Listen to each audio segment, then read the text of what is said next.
And we're back again. This Here we time, go. After what? Another 2 week hiatus? was it two? No, I think we did one last week. It was for the Rumble predictions. Okay, because I kind of lost track for a moment. Yeah, this time actually stay on track and keep it a week apart. Yay.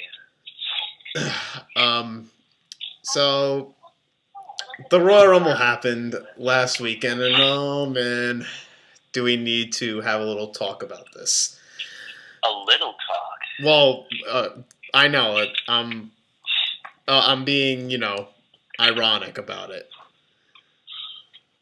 That almost sounded like sarcasm. Yeah, but sarcasm in there too. There's sarcasm in there too, because there's definitely a lot to talk about with this one. Of course. So let's start it off. I'm not really going to talk about the kickoff shows because, well, actually, I guess we'll talk about it a little bit. I think.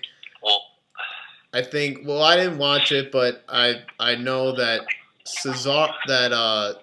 the Bullet Club, I think Gallows and Anderson, or I forgot what they're called, or the club, Carl Anderson and Luke Gallows beat Sheamus and Cesaro and are now the tag champs. I mean, I really don't care. I haven't cared about this at all. Because I don't think anybody cares about like the club winning the tag titles, and I don't think anybody cared about even Cesaro and Sheamus being tag champs. And apparently WWE doesn't care about it because they didn't even put it on the main card when it's a 4-hour show. Plus, that's one of your main titles on your Raw brand. So, what's going on here? I really don't know. And then I heard Nia Jax like completely demolished Sasha Banks. I think that's what happened. But doesn't matter. Anyways, let's get on the main card. So the first match was the women's championship match between Bayley and Charlotte. I only saw bits and pieces of this one. I don't know about the women's championship, Charlotte and Bayley. Well, from how I see it, that was a good solid match with an interesting finish of, hey, I'm going to do natural selection off the apron. And even a little bit later, I noticed that, oh, wait a minute, Charlotte's mouth is actually bleeding. I wonder how that occurred. Oh, I guess it was some point in the match, but I didn't really pay attention to it. I was mostly like reading one of my textbooks while this was going on. I didn't pay attention to this because I really had no interest in this match. But Charlotte retains the championship. It was what it was. I guess it's fine that Charlotte retains this way because if Bayley just wins the title at the Rumble, and this was her first time challenging Charlotte 1-on-1 for the title, kind of would have been ridiculous in itself. That's all right. I'm not complaining. I mean, I'm not complaining too much about the other because this wasn't really anything interesting to me, but it kind of was what it was. Then you get to the Universal Championship match between Kevin Owens and Roman Reigns. No disqualification. Jericho is in a shark cage or whatever, hanging above the ring. And oh boy, where do we begin here? What do you mean? The Universal Championship match. Well, one thing I got to say about the match right off the bat is a tradition has known as, how should I say it? It's been, I don't want to say it's non-existent, but it doesn't seem to make any sense anymore because of brass knucks. It's like the whole point is for Jericho not to interfere. But yet he he takes a brass knucks out, tosses it to Kevin Owens. Kevin Owens uses it, and Reigns able to kick out. What I don't understand too is like this is why this is the real this is really the problem here with this whole Kevin Owens Jericho thing. This is the main problem is like with Kevin Owens, and this is also ties in with Kevin Owens being Universal Champion in itself, and why he isn't like the big heel that he is that he should be champion. First of all, he does the usual, cookie cutter chicken shit heel tactics. Second, the whole thing of him being friends with Jericho. The whole thing is it's more of Jericho getting over than it is Kevin Owens. Oh, really? It's pretty much the focus is more on Jericho than it is Kevin Owens. Like Jericho's getting more over than Kevin Owens. Elaborate. Like the whole Jericho doing the whole list, the stupid idiot chants. Like, what has Kevin Owens got? Nothing. People only watch Kevin Owens, the Kevin Owens Jericho thing, not because they love the whole thing, not because of Kevin Owens. Like Kevin Owens is barely doing anything. He's just Universal Champion. They just like Chris Jericho. It's more about getting the focus on Jericho than it is Kevin Owens. That makes sense.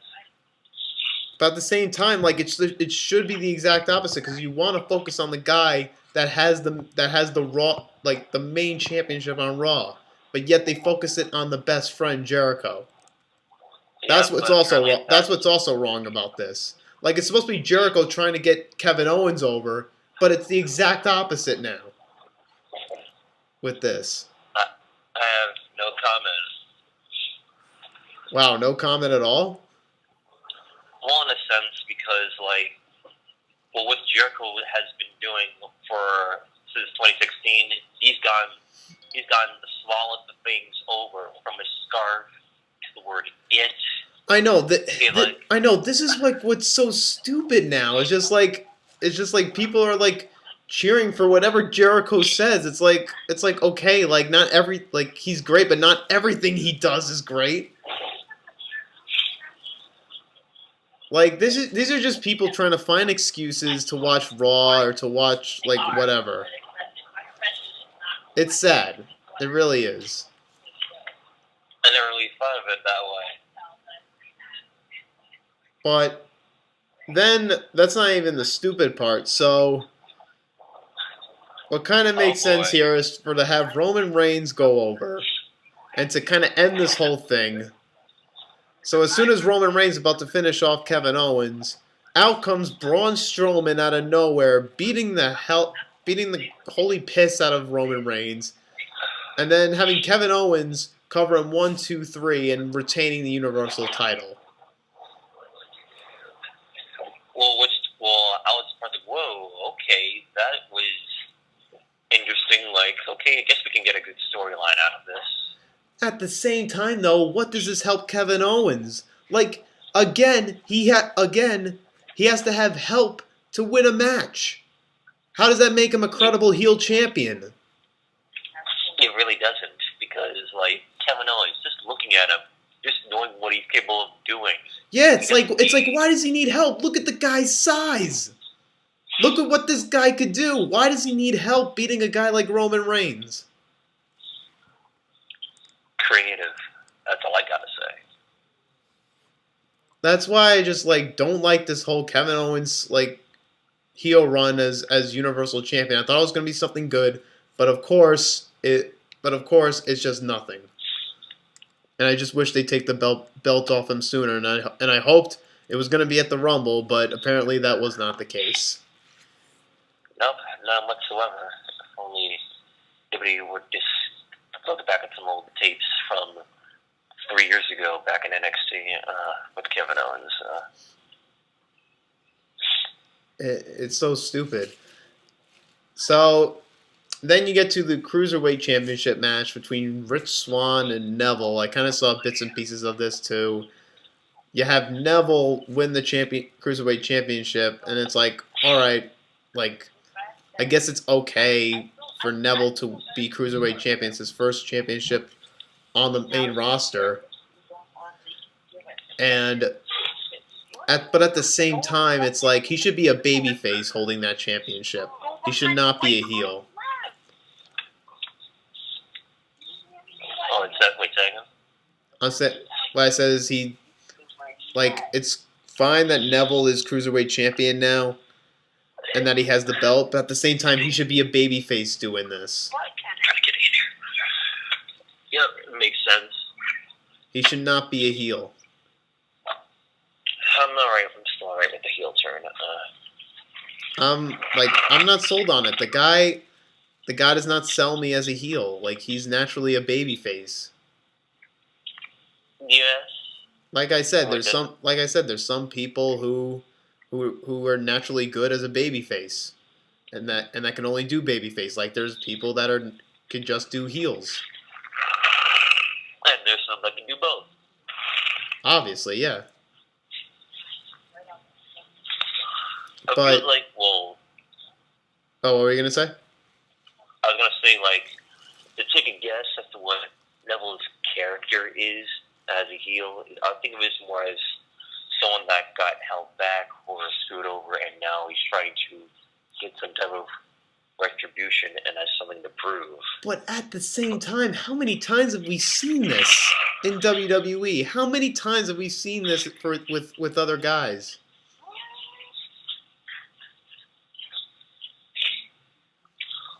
We've seen this so many times. Well, at least it's not. I'm here to make an impact.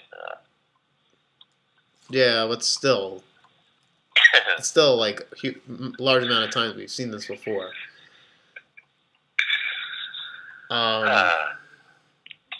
Yeah. But now ultimately we get to probably the match of the night, and that was the WWE Championship match. AJ Styles, John Cena. And actually, I thought Kevin Owens versus Roman Reigns was match of the night.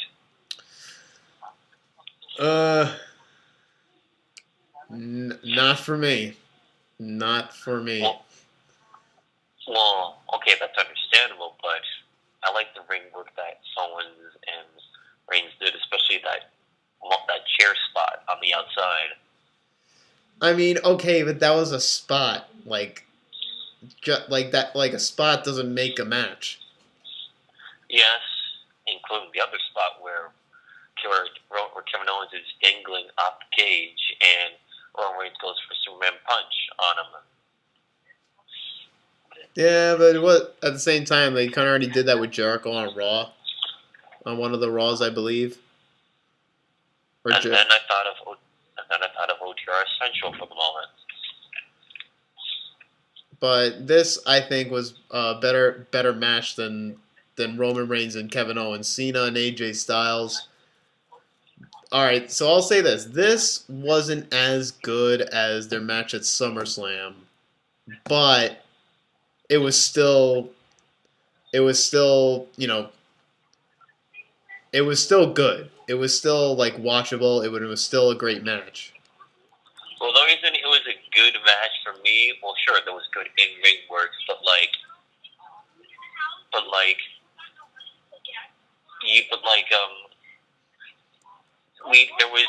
there was a hint that some type of hinting that wait a minute, maybe Cena can actually turn heel because the way he just went in the corner's clothesline, he just fell twice, and having that facial expression.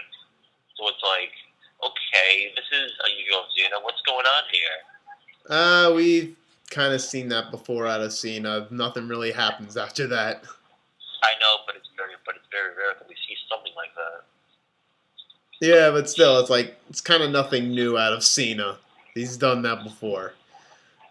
That kind of stinks, but oh well. So, anyways, the inevitable was going to happen, and it happened. Cena has now tied Ric Flair's record at 16 World Championships. And this is what I've kind of wanted to happen, because if AJ won, kind of really wouldn't do anything for him. because he's already beaten Cena like 3 times in 2016. So Cena eventually has to get his win back, and this is what and it happened. Well, I'll say this. Oh no! Oh, Fastlane. No. Oh, Elimination Chamber. AJ Styles was that like. Oh, Wrestlemania. Cena versus Styles once last time. 17-time world champion. No. But we'll get to like Elimination Chamber and what may happen there and all that. Well, that's next Sunday. Well, yeah, but at the same time, like the rumors and speculation and all that, we'll get to that after the Royal Rumble. But anyways, I was fine with the match. I was fine with the results. Cena winning 16 times. I mean, I hate that he's the one that's to tie Ric Flair's record, but at this point, they already promised it. They already went with it, so you might as well go there. Pretty much, just get it over with. So, they already promised it. They already made T-shirts of it, so they might as well just follow through on it. And that's what they did here. Who else to get the belt off of AJ Styles? At this point, they kind of really haven't made that big enough stars, so apparently John Cena's got to be the one to do it. So why not? Pretty much, And plus, like, we haven't seen Cena, like, Cena hasn't been champion since, like, what, like, summer 2014? That's a long time. SummerSlam 2014, yeah. Like, that long, he hasn't been world champion. Yeah. So it's not like he won it, and that because he lost it like a month later, like a month prior, or something like that, or weeks prior. Yeah, pretty much so. So let's get into the Royal Rumble match itself. Well, the first comment before we start elaborating, this was the purest Royal Rumble I have ever seen. What do you mean purist? In today's era. What do you mean by purist? Mainly consistent of superstars. That's what I mean by purist. Oh, you mean like no really surprise entries? Yeah, no surprise entries, no interesting twists or anything like that. Just superstars coming out by entry numbers for the most part. Yeah, I mean, it would have been nice to get the surprise entry, but I think, like I said in the predictions, you already have big names like Goldberg and Brock and Taker in there, so like, there's not a real, it's not really necessary to go all out with the surprise entrances. All right, but it really sucks of how Taker, Goldberg, and Lesnar had to be saved for the very last end of Rumble with nothing else to look forward to. Like, huh? Come on, you've had to expect that. I expected that going. I knew there were going to be like late numbers. Like I think Brock entered at 26 and Goldberg entered at 28. 27. Brock was 26, I think. Yeah, 26. Goldberg was 27 and Taker was 29. No, Goldberg was 28. I remember he was number 28. Because I remember Brock was like cleaning house once he came in. Then number 27 came out and it was Enzo Amore, and then he wanted to challenge Brock, and then Brock just like tossed him out. And then Goldberg came out, and then Taker at 29. But like, I thought these three were going to be spaced out the Rumble so at least there's something like, okay, Goldberg comes out, okay, he starts clearing the house a little bit. Starts interaction with Braun Strowman and a few other guys. Yeah, okay. Let's get into Braun Strowman first because he was like one of the early entrants. He was like number 6, I think, or 5, something like that. So he gets in early. He doesn't even make it to like the last. He doesn't even make it to Goldberg, Brock, or Taker. Yeah, that kind of stinks though. Would have been nice for that decade. And the guy that eliminates him is Baron Corbin? I'm not going to complain. It's a guy at a similar, I want to say similar height and weight, but at a similar level. what doesn't make sense too is I thought like Braun Strowman, like he was dominant. He was like throwing Big Show, like he was throwing guys out. He was throwing Big Show and Mark Henry out when they got out. I thought like at one point Roman Reigns was just gonna come in and like screw him over because Braun screwed him over. But like there was nothing, and I was expecting something like that because it was like, you know what? If this happens and Roman Reigns like comes out and just costs him and like starts tearing Braun Strowman up, like it could be the badass Roman Reigns that we all wanted and clamored for. But yeah, that we got. What? yeah, but none of that, none of that. Except instead, you got Baron Corbin eliminating Strowman. Strowman doesn't even come back in the ring and just start like tearing everybody down because he's upset that he got eliminated. He just walks away. But don't forget, like the one thing that was most memorable about the Rumble. What? Oh, it's number 30. And Roman Reigns. Well, we'll get to that. We'll get to that. Oh. But I think Jericho was at number 2, and he broke the record too. He broke the record for like the longest person total in a Royal Rumble match. For this Rumble, he broke the record. He broke Triple H's record, I believe. Who? Chris Jericho. Broke Triple H's record for what? Most For like the time for like the Rumble ever. Like combining all the Rumbles he's been in the longest. Interesting. Like from all the years he's been in a Rumble, and the amount of times he spent in those Rumble matches, like combine all that number, it's like the longest time. So there was a record broken for this Rumble. What else?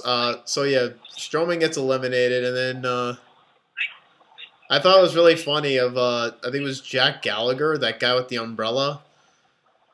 He he did some funny stuff here. Like he had the whole umbrella thing, and then Mark Henry like throws him over the top, like sending him flying with the umbrella. I thought that was hilarious. And then what was kind of it?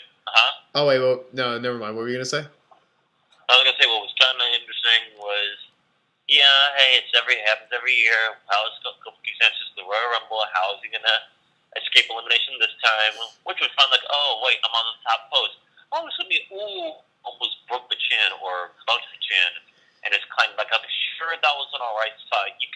But they could have done something better. Yeah, I just kind of gave up on that whole thing, annual thing in the Royal Rumble where Kofi does something like great, because they kind of ruined that after 2015 when the only thing like amazing he did to escape elimination was like getting the Rosebuds to like carry him to the ring. Well, if you speak in a similar way, I was thinking that one closer that they could use the crowd to guide Kofi Kingston over to the barricade and climb over a few superstars and to avoid elimination that way. Yeah, I feel like they kind of gotten lazy with like thinking about what Kofi would do next in a Royal Rumble match to prevent himself from being eliminated. Yeah, because the last good Kofi escapes elimination for me was 2014.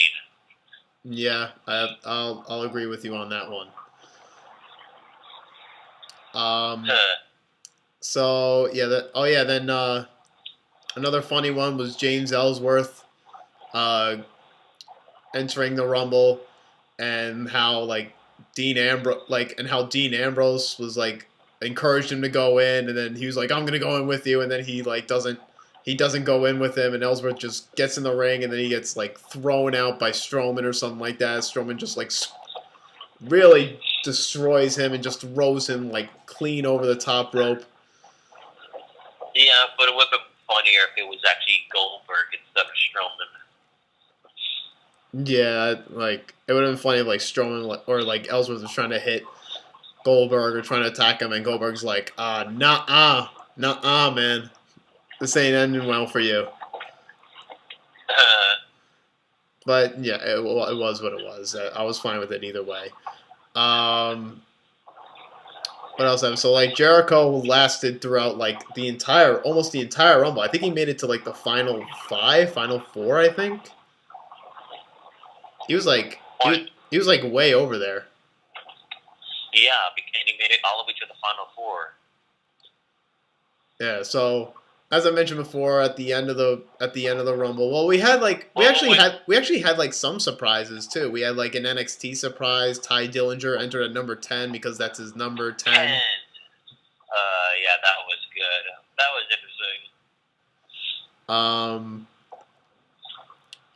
But don't forget, like what? When Undertaker and Goldberg for the very first time had a stare down. Yeah, no, that was like one of the that was like the only like awesome stare down in that Rumble. Say again? That was like I think the only awesome like stare down in a Rumble for that match.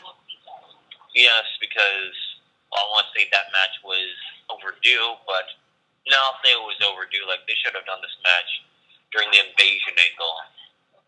Yeah, but like at the same time, it was awesome for me because like just seeing like Taker and Goldberg fight each other, like that was just like something to see.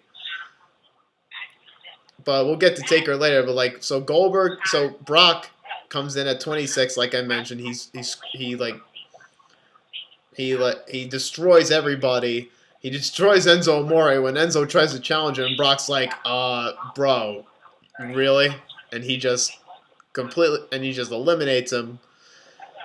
Then Goldberg comes in, and then he spears Brock, quickly eliminates him. I was surprised. I'm like, wow. Like, yeah, they're definitely going with Goldberg and Brock at Mania. After that.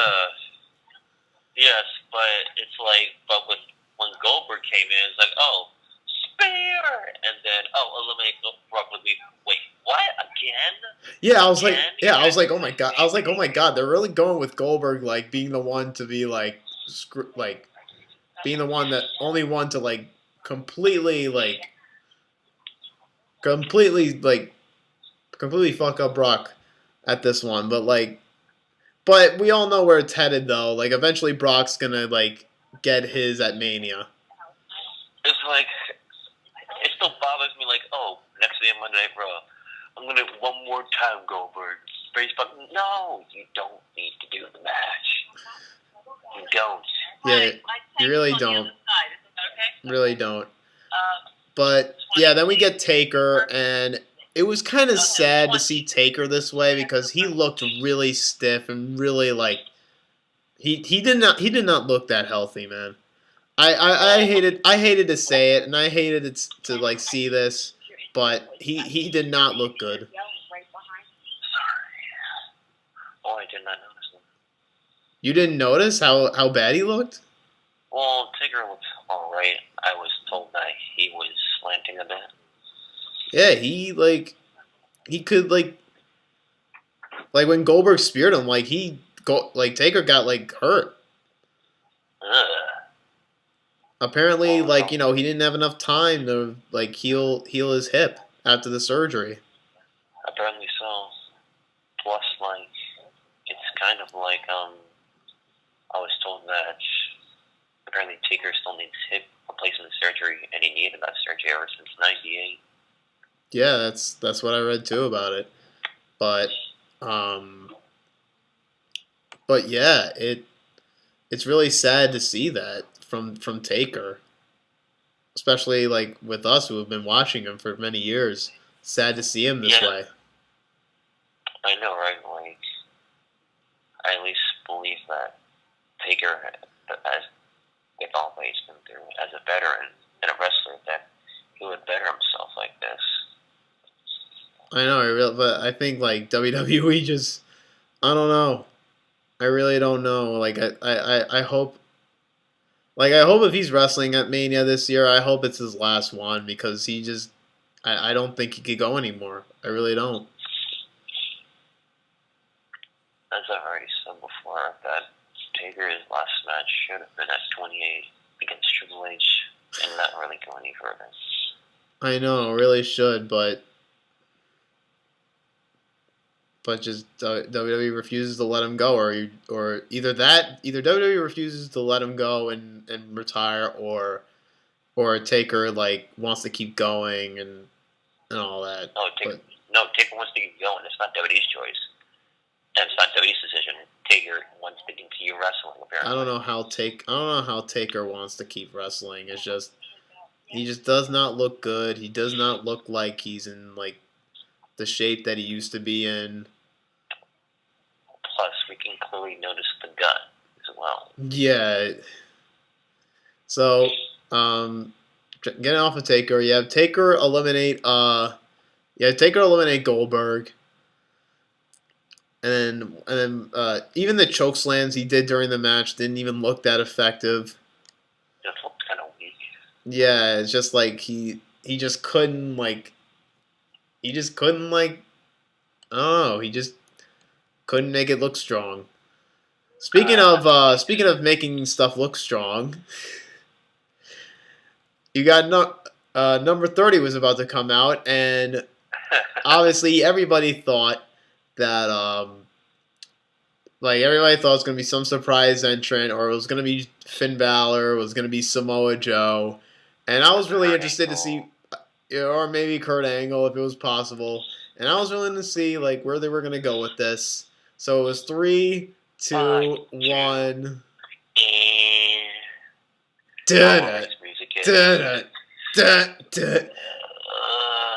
And like at first, I was like, "Oh my god, wow!" I don't know. But like looking back on it, I wish I would have laughed. Wait a second. Like if I watched that now, I probably would have laughed.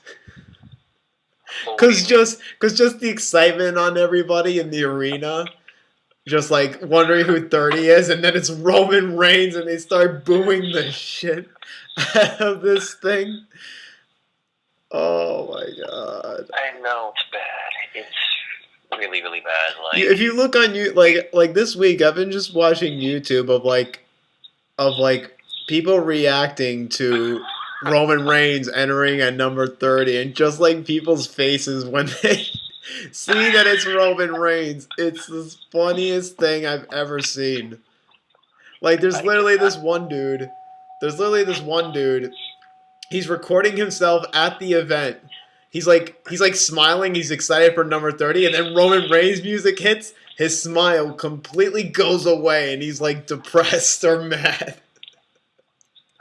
It's the funniest thing. I don't know. That's definitely going to be some type of moment of the year. Oh my god. I was like, oh no. I'm like, oh my god, what are they going to do with this? I remember me and Al were like, oh no, Roman, you better not win this match. You better not win this match. I was like, you don't need a repeat of 2015.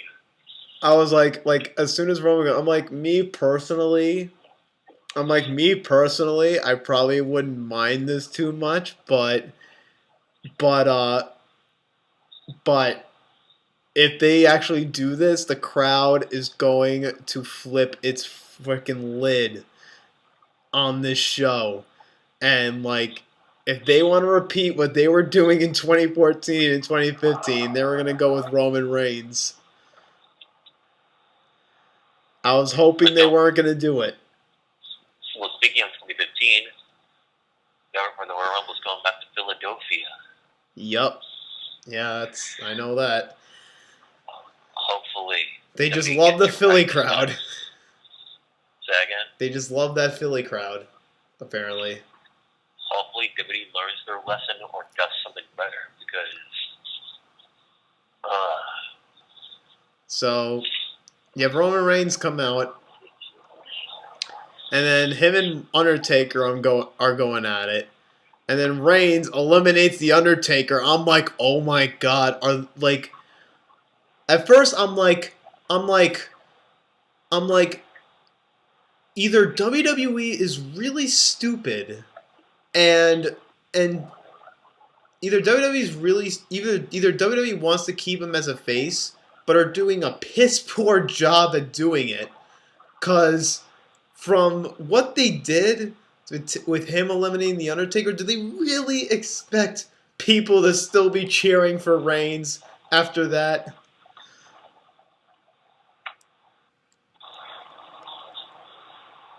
Like, Wait, what? I'm like, they're either like from doing this, from Reigns eliminating Undertaker, they are either really stupid for doing this, or they actually know what they're doing. Because if Well, because if they're going with Reigns being a heel for this whole thing, then they know what they're doing. But if they plan on still keeping him as a face, then it's like what?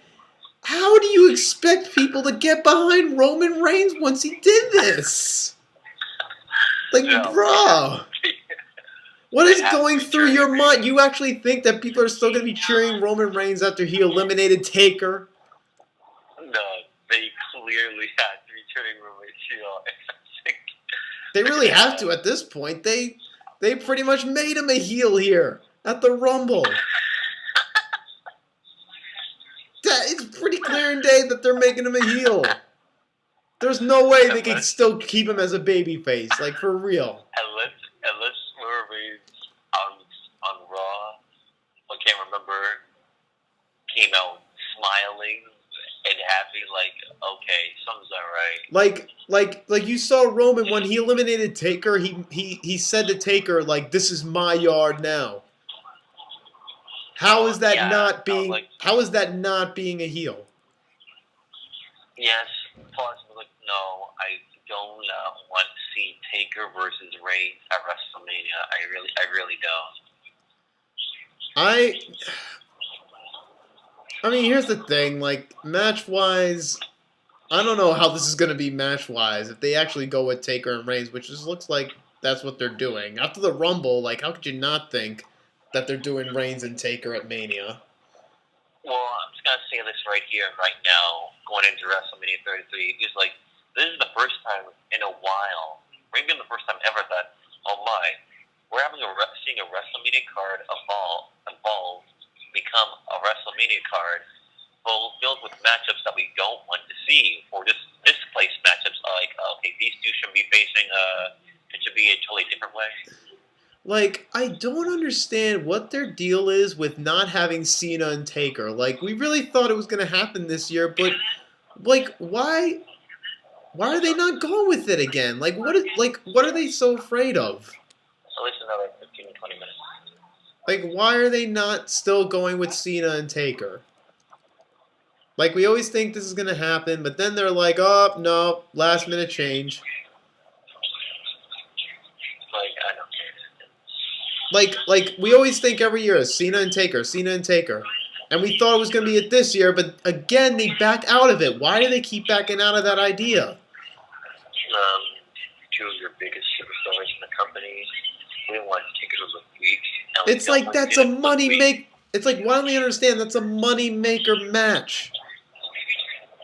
But we don't want Cena to lose, and we don't want Taker to lose at Mania, especially after we already sacrificed. It's like you want Taker to lose at Mania. You had to lose at 30. Like, you already did that. But it'll make Brock Lesnar making this piece look weak or meaningless. And Brock's not the only one that can beat the Undertaker at Mania.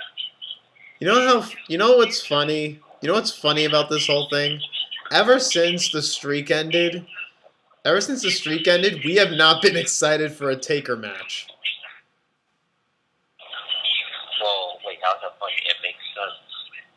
But at the same time, though, it's like we don't want Taker to wrestle. Like, we haven't been excited for a Taker match at Mania after the streak ended. Like, Taker and Bray Wyatt were like, this is really necessary. It's like everything is like lose. Like, Taker and Bray Wyatt was lose. 32, Taker and Shane was lose. Wait, what'd you say?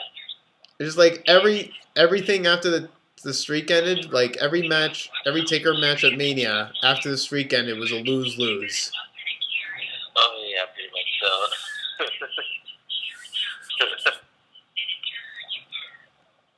But especially for your two, it was a lose-lose.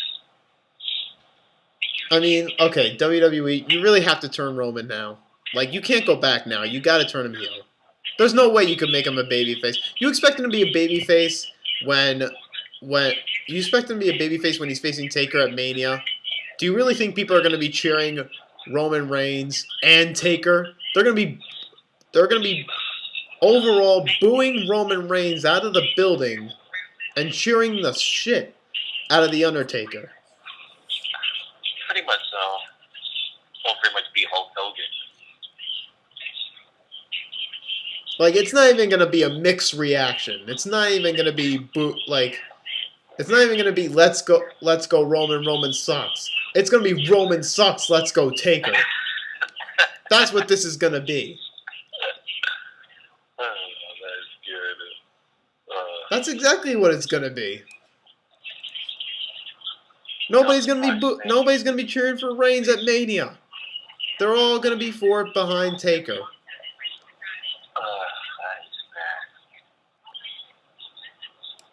But anyways, so I think the final four was Jericho, Bray Wyatt, Roman Reigns, and Randy Orton. So I was like, wow, they got rid of Brock, they got rid of Goldberg, they got rid of Taker. Wow, I'm like, wow, who's gonna win this? I'm like, really like, wow, like I'm like really concerned on who's gonna win this thing. So I'm thinking, you know what? Maybe they're probably gonna have Jericho win and maybe face Kevin Owens. But then once Jericho got eliminated, I'm like, okay, well now who's gonna win? Champion. What? He's the world champion. How can you fight in the Royal Rumble? Wait, what? I said Kevin Owens is the world champion. How can he be in the Royal Rumble? I didn't say that. I said no. I'm saying I was thinking if Jericho won, then maybe he faces Kevin Owens for the Universal title at WrestleMania. Yeah, but I wouldn't be invested in that either. Yeah, I wouldn't too. But I think that's where they're going. But then once Jericho got eliminated, I'm like, oh wow, okay, then never mind. What are they gonna do now? Oh, Randy Orton throws out Roman Reigns. Well, first Roman Reigns throws out Bray Wyatt, and now I'm like, oh my god, are they really gonna do Roman Reigns? Like, but then I remember now that they started with like Cena being a 2-time Rumble winner, and then Batista being a 2-time Rumble winner, and then Triple H being a 2-time Rumble winner, I'm like, it's gonna go to Orton. They're gonna have Orton win this thing. Like as soon as it was the final two, I'm like, you know what? It's gonna be Randy. They already started like 2-time Royal Rumble winners with their top Breakfast Club guys: Cena, Batista, Triple H, and Randy Orton was one of them. And I was like, it's gonna be Randy. Pretty much so. So of course I was right. It was gonna be a spear, then RKO, and then clothesline over the top, and Orton was the 2-time Rumble winner. And I really didn't expect Orton to be the one to win this. Neither did I. And as soon as I realized, oh my god, Cena's the champion, Orton's the Royal Rumble winner. Are we seriously getting what we're actually gonna get at WrestleMania this year? John Cena, Randy Orton has become a rivalry, which has become the rivalry. I was like, oh my god. Like, they've waited all this time to do Cena and Orton. Out of all at WrestleMania, like, out of all the times they've faced, out of the 500 billion time that they've faced, they decide now to have Cena and Orton at WrestleMania for the belt. Well, to be factual, if they face at Mania, this will be their 20th encounter. I doubt it's 20th encounter. They've faced plenty of times. I feel like they've faced more times than that. No. I actually saw on video. I saw a video on YouTube on Facebook that showed every single Orton match from 2007 to 2014. I don't know, man. I feel like it's more than that, but I'll send you the link. Yeah, but never mind. I'll probably check it out later. Wow, but yeah. I mean, at this point, what can you do? At this point, how can you debate? How can you debate against having John Cena and Randy Orton? They've screwed up so much of their talent and screwed up so many potential stars. At this point, of course, as WWE as usual, they got to go back to the well and go back to the guys that they actually made stars of. So I'm pretty okay with this. It is, these two guys haven't faced each other one-on-one at Mania, so you might as well do it now while you got Cena and Orton, because who knows how long Cena's still going to be with the company, even when he's got a bunch of things going on outside of it. Yeah. And Orton, I don't think he's wrestling when he's over 40. No, he said that when he is 40, he's retired. So you might as well do it now while you have him too. Plus, this will officially be the last time these two face off. That's what they all say, though. That's what they all say. But they keep coming back to them and keep coming back to them. But you believe that back in 2000? When did you finally become a believer of that? I never did. After the last time they faced, which was what, Hell in a Cell 2014. After that match, I'm like, they're gonna come back to it sometime. They're gonna come back to it. They're gonna have them face again one day. But now, at first I believed that, but now I'm hearing rumors that at Elimination Chamber, Bray Wyatt's gonna win the WWE World Title. And it's going to be Bray Wyatt and Randy Orton. No. Just no. I can't get Please, no. Do not go with that idea. What has Bray Wyatt done to get that WWE Championship? What has he done recently to get that WWE title? Maybe if he actually beat Cena at WrestleMania 30 and done a lot, and maybe face Taker at Mania, then legit, when he was legit, then yeah, maybe he's in the title conversation. But right now, no. He is not even close to being a contender for that championship. Yep, plus what will the WWE Championship be if Bray Wyatt wins? Almost nothing. Yeah, because the guys had a loss record at pay-per-views. How are you gonna give the WWE Championship to a guy that's lost more on pay-per-views than any other wrestler? I don't get it. I just don't. That would be the stupidest thing they ever done. How is that a WrestleMania match even? Bray Wyatt and Randy Orton for the title. Does that sound like a big main event worthy match for the WWE title? No, not whatsoever.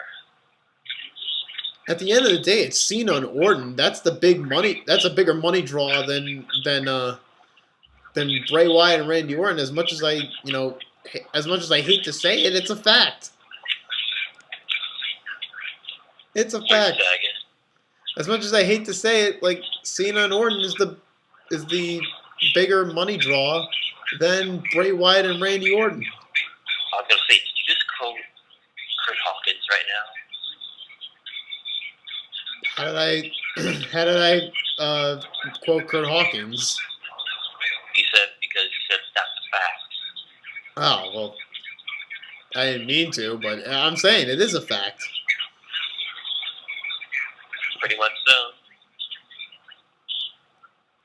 It'd be stupid if you actually go with Bray Wyatt versus... Because then, Because then people like I'm like, why would you even do that? Why would you have Cena drop the championship after he just won it? Like after he just won at the Royal Rumble, and they're like, well, because I think what they're gonna do is have Cena drop it at the Elimination Chamber. Then they have a triple threat: Orton, Bray Wyatt, and Cena. Cena wins it, and they do it just to break Ric Flair's record. I'm like, that is so stupid.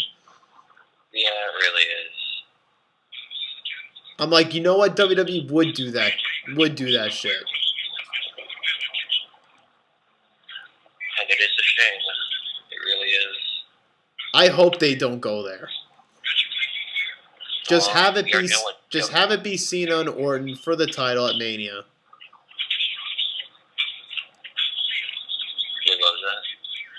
I'm like, just have it be Cena and Orton for the title. Don't get Bray Wyatt involved in the title picture in any way, shape, or form. Yeah, pretty much so. It stinks. But what can you do? So we're gonna go to other news since we're on the topic of, Elimination Chamber, WrestleMania, and what's to come, because we are officially on the road to this year's WrestleMania. So yeah. So I didn't see Raw, the whole show of Raw this week, but I did see the segment with Triple H and Seth Rollins, and now they're finally like touching on the fact that Seth Rollins and Triple H have beef after months of not acknowledging it whatsoever. They finally go back to that. So they have Seth Rollins appear on NXT TakeOver, which I'm like, okay, this is new. This kind of makes sense in a way. This is getting a little interesting. So then you have Triple H appear on Raw the next night after the Rumble. He calls out Seth. Seth comes out. They're about to fight, and then we get the appearance, or the first main roster appearance, of Samoa Joe. Yeah, that was pretty cool. Although I didn't see Joe when he first came on Raw, I missed a little bit of it, and saw that he was checking out Seth Rollins, which was kind of cool. Hey, he's a hard cut of Triple H. Oh, we get Joe versus Rollins. Yeah, I'm like, okay. All right, I'm digging this. I'm digging this a bit. But then, the night after, news broke that from the attack, Rollins re-injured the knee he injured last year. And I was like, oh no. Oh no. Like, I hope, I honestly thought it was a work. The whole time I'm thinking it's a work.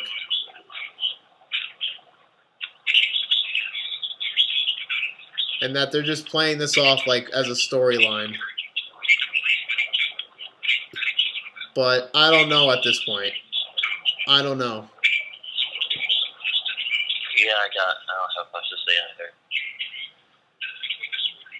Now I'm like, now I'm really like, oh no, they are really screwed if Rollins can't work Mania. Especially for Rollins, there'll be WrestleMania, there'll be 2 WrestleManias he'll be missing. Yeah, he missed WrestleMania last year. Imagine he has to miss out this year's Mania. Come on. That just sucks. So close, Rollins. So close. But we don't know for sure if it's real. I know, and even if it is real, who knows if it's that serious to the point where he has to miss Mania, or he may just have to miss a few weeks. Yep. Because then Triple H is like, oh great, now I don't have a Mania opponent, and they might have to have Samoa Joe turn face and have him face Triple H. Yeah, I wouldn't start looking right away. I mean, in theory, it sounds good, but kind of rushing in. But I mean, it would be that would be WWE's thing to like, you know, to like act quickly like that and make that match. Exactly. Like it would be something WWE would do to get that knee jerk reflex reaction to make that match because they realize that Rollins can't work Mania.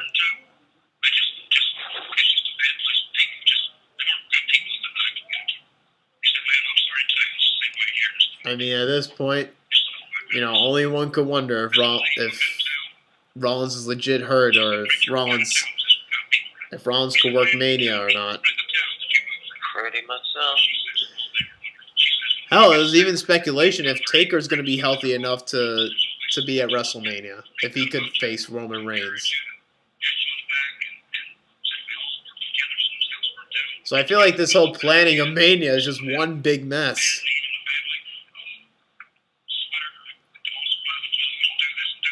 You know what I mean? Oh, what do you mean? I feel like this whole thing of like planning WrestleMania and the matches that they plan are turning into one whole big mess because everybody's getting hurt or everybody can't work then.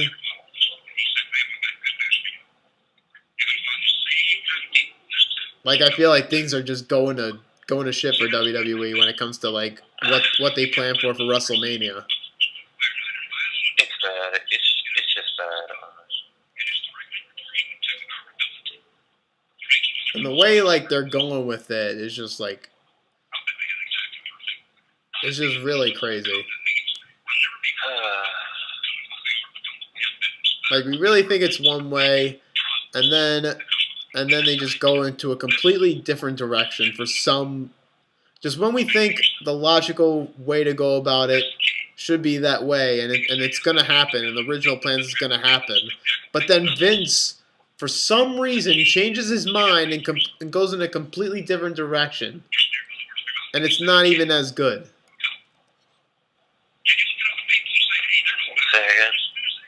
Like we see the original plans before like Royal Rumble and Mania, and it's like, okay, this kind of makes sense, and we're kind of looking forward to this. But then at the last minute, Vince always changes his mind and goes in a completely different direction, and it's not even like that logical, or not even that better than the original plans. I got nothing. Like I don't understand what changes his mind. Like, why does he change his mind on these things? This is what I just don't understand.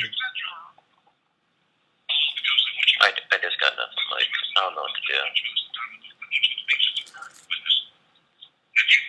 It's just all a mess. I can't even comprehend anymore. I feel like it's too much thinking to even like think about these things.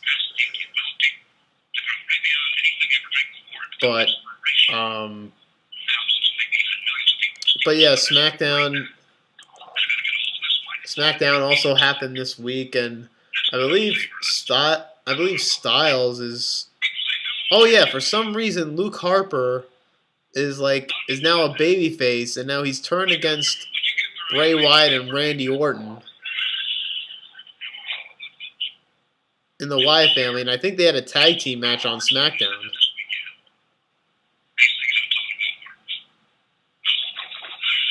I think Orton got the pin on Cena.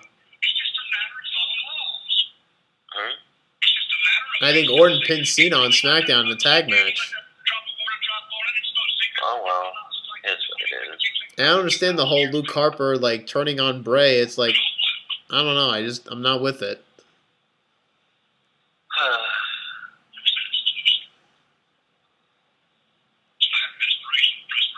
And then what else? And then I don't know if they announced the Elimination Chamber part. I mean, they had to have by now. The Elimination Chamber participants. Because I know it's Cena. I think Styles is in it. I think Dean Ambrose is in it. I think Miz is in it. Bray Wyatt and another guy. Might be I think it's Baron Corbin, something like that. Oh, for what? For the Elimination Chamber. Like, these are the 6 people in the chamber. Oh, okay, that makes sense. new SmackDown 6 are? What's that? Do you want to know what one person believes the new SmackDown 6 are? The SmackDown what? SmackDown 6. What SmackDown 6? Remember back in the day with Kurt Angle, Edge, Chavo, Eddie, Edge, those guys? Yeah. Here's the new SmackDown 6, and it makes sense. We got Corbin, Ambrose, Cena, Styles, Wyatt, and Miz. Yeah, but do you even think they're better than the original SmackDown 6? Well, AJ can go with those guys, even Cena himself. Yeah, but I prefer the original SmackDown 6 than this one. Pretty much so.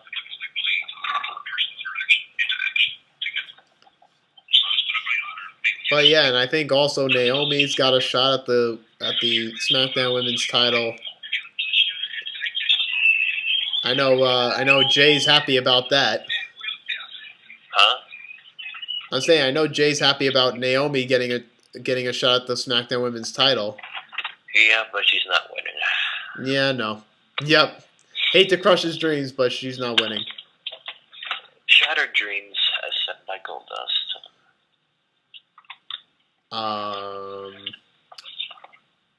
What else? What else was I gonna say about SmackDown?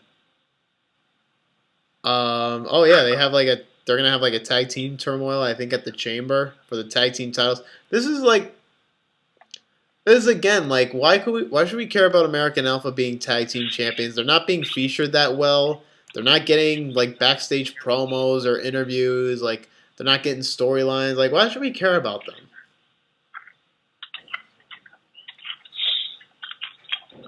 Like I want to care about these guys. Wait, SmackDown? Yeah, like I'll talk like the tag team like there's gonna be a tag team turmoil for the tag titles. It's like I'm not even interested in that because they're not giving American Alpha that much. Like no backstage promos, interviews, like storyline. Like they're just throwing in all the tag. They're throwing in all the tag teams that are there on SmackDown. This is why nobody's gonna get behind American Alpha. This is why American Alpha is not gonna become like big tag team stars. Is because they don't do anything for them.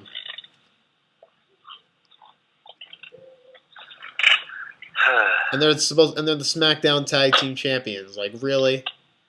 I don't get it. I just don't. Even though it's SmackDown, there's always WWE. Like, there's always some WWE stuff happening. Yeah, pretty much so. And I think the Intercontinental title picture is pretty whack too. Like Ambrose being the champion. I even forgot he's the champion at this point. I didn't forget. I thought it was still on the Miz for some reason.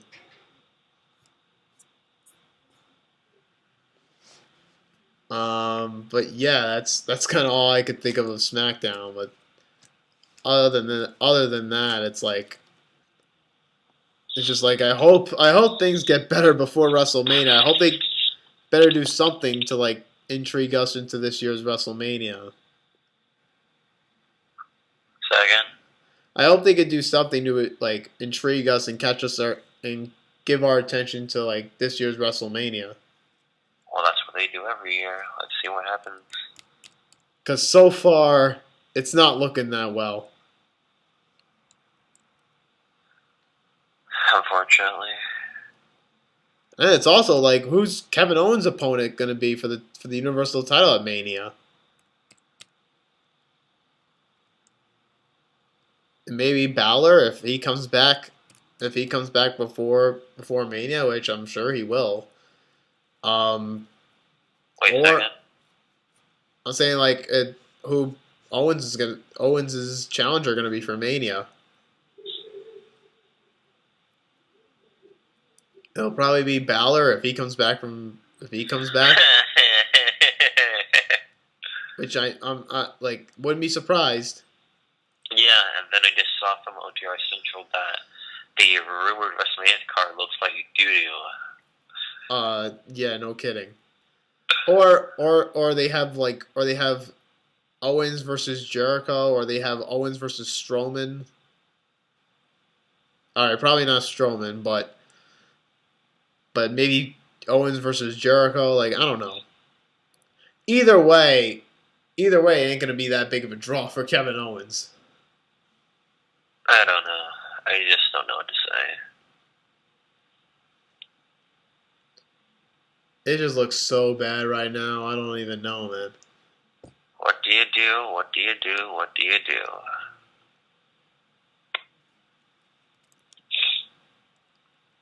But yeah, that's pretty much all I got for this one. Alright then, let's see how things turn out next week. Yep. So hope you guys enjoyed this. Until then, we will see you all in the next video.